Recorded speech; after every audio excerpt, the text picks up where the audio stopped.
दोस्तों, क्या आपको पता है कि एलोपैथी में जो बाल उगाने वाली मेडिसिन होती है, लाइक मिनॉक्सिडिल हो गया या फिनेस्टेराइड हो गया, इन मेडिसिन के इस्तेमाल से भी आपको इरेक्टाइल डिसफंक्शन हो सकता है, आपको यौन समस्या आ सकता है। जी हाँ दोस्तों, हमारे पास ऐसे बहुत सारे पेशेंट आए दिन आते हैं जिनको कभी भी यौन समस्या थी नहीं, लेकिन एलोपैथिक मेडिसिन इस्तेमाल करने के बाद, यानी मिनॉक्सिडिल या फिनेस्टेराइड इस्तेमाल करने के बाद उनका अंदर इरेक्टाइल डिसफंक्शन जैसी प्रॉब्लम उत्पन्न हो गया। तो ऐसे ही कुछ समस्या लेकर आज से 4 महीना पहले एक पेशेंट हमसे ऑनलाइन कंसल्ट किए थे। इस पेशेंट को एलोपेशिया एरियाटा हुआ था और इस पेशेंट को होम्योपैथी के बारे में कुछ खास नॉलेज थी नहीं, और इसीलिए वो डर्मेटोलॉजिस्ट के पास गए थे अपना एलोपेशिया को ट्रीट कराने के लिए। और वहाँ उनको मिनॉक्सिडिल के साथ साथ केराटैब नामक एक बायोटिन टैबलेट भी उनको खाने के लिए रेकमेंड किया गया था। अब मिनॉक्सिडिल क्या होता है, जहाँ पे बाल नहीं है आपको वहाँ पे स्प्रे करना होता है। ये जो पिक्चर मुझे पेशेंट ने भेजा है, ये जो आप देख रहे हैं स्क्रीन पर, इसी को बोलते हैं मिनॉक्सिडिल। इसको स्प्रे करना पड़ता है जहाँ पे आपको एलोपेशिया हुआ है या फिर आपका जहाँ पे बाल कम है। अब इसका 2 बहुत बड़ा साइड इफेक्ट है।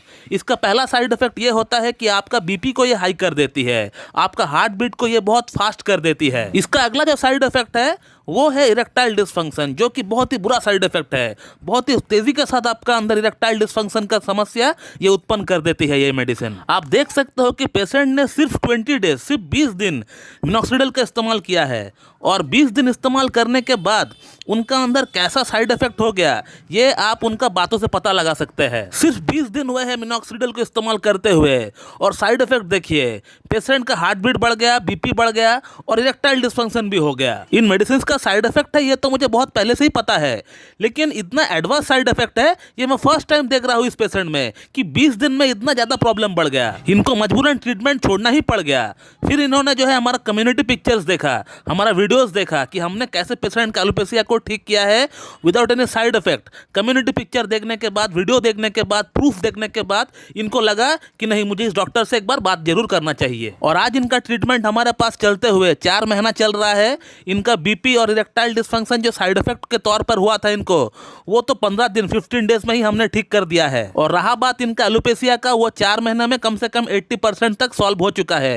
ये जो पिक्चर उन्होंने जो मुझे भेजा है ये आप देख सकते हैं, उससे कंफर्म कर सकते हैं कि कितना इंप्रूवमेंट हो गया है। इनका प्रीवियस पिक्चर जब ट्रीटमेंट स्टार्ट कराने के लिए जब हमसे आए थे उस समय का पिक्चर मेरे पास था गैलरी पे, बट वो डिलीट हो गया, तो नहीं तो मैं आपको वो भी दिखा देता। अब सवाल ये आता है कि इनको हमने कौन सी मेडिसिन दी थी कि इनके इरेक्टाइल डिसफंक्शन, बीपी भी ठीक हो गया जो कि साइड इफेक्ट के तौर पर हुआ था मिनॉक्सिडिल का, और इनका जो मेन समस्या था एलोपेशिया का वो भी ठीक हो गया। तो इनका जो सिम्टम्स थे वो पूरी की पूरी सल्फर से मैच कर रहा था। He is a hot patient, इनको गर्मी बर्दाश्त नहीं होता है, इनका पैर के तलवे में, इनका टोस में जलन होता है, और जब खाना खाता है उस दौरान बीच बीच में पानी पीता है। और ये पेशेंट हर दिन नहाता नहीं है, नहाता भी अगर है तो सही से नहाता नहीं है, पूरी तरह साबुन लगाकर नहाता नहीं है, जो कि सल्फर का मेन सिम्टम होता है, मेन कैरेक्टरिस्टिक सिम्टम होता है। तो इसीलिए मैंने इनको सल्फर रेकमेंड किया 0/5 से।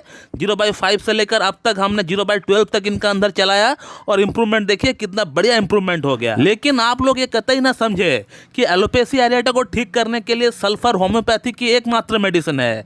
सल्फर को छोड़कर और भी ढेरों मेडिसिन है होम्योपैथी में जो कि अलग अलग सिम्टम्स के अनुसार काम करती है और एलोपेशिया एरियाटा को ठीक भी करती है। तो आप लोग मेहरबानी करके एलोपेशिया एरियाटा के लिए सल्फर का इस्तेमाल ना करें खुद से। अगर इस्तेमाल करना भी है, किसी एक अच्छी डॉक्टर के पास जाकर उनसे कंसल्ट करके आप इस्तेमाल कर सकते हैं, खुद से मत करिए, क्योंकि एक बहुत बड़ी पॉलीक्रस्ट रेमेडी है, इसका एग्रावेशन भी बहुत बड़ी हो सकती है, बहुत खतरनाक, बहुत बुरा हो सकता है, इसलिए सोच समझकर इसका इस्तेमाल करना पड़ता है। तो एलोपेशिया एरियाटा या फिर हेयर फॉल के लिए होम्योपैथिक ट्रीटमेंट बेस्ट होता है। इसका कई प्रूफ हमने आपको हमारे यूट्यूब चैनल के माध्यम से अब तक दे चुके हैं, जिसे अगर आप देखेंगे, अगर आप फॉलो करेंगे तो आपको समझ में आएगा कि कितना अच्छा ट्रीटमेंट है होम्योपैथी में, and that too without any side effect. कोई साइड इफेक्ट नहीं होता है होम्योपैथी में। एक जेन्युइन डॉक्टर के पास जाकर ट्रीटमेंट कराएंगे तो कोई प्रॉब्लम आपको नहीं होने वाली। दोस्तों, मैं इस वीडियो को यहीं पे एंड करता हूं, और अगर आपको इस टॉपिक के रिगार्डिंग मुझसे और कुछ जानकारी चाहिए तो आप लोग इस वीडियो कमेंट बॉक्स में कमेंट करिए, आपको वहां पर रिप्लाई दे दिया जाएगा। So thank you very much and have a good day.